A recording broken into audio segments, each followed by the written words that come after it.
مرنے سے پہلے باپ نے اپنے بیٹے کو نصیحت کی کہ بیٹا کبھی بھی بیری کا درخت اپنے دروازے کے آگے نہ لگانا،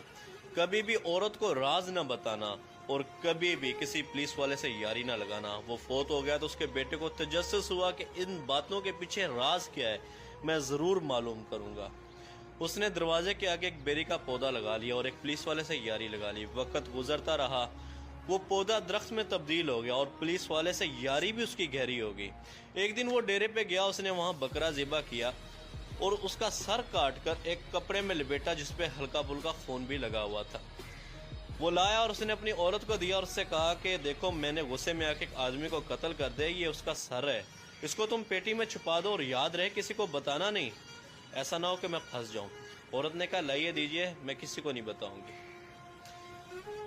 شام کو اس کی ایک سہیلی آئی تو اس نے اس سے کہا دیکھو میں تمہیں ایک راز کی بات بتانے لگی ہوں، لیکن تم کسی کو نہ بتانا،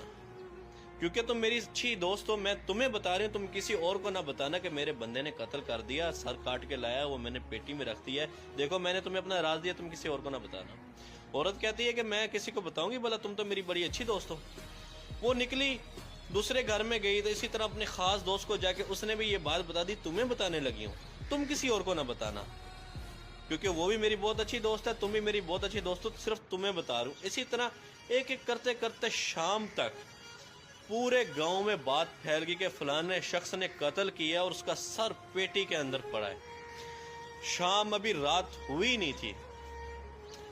کہ پولیس والا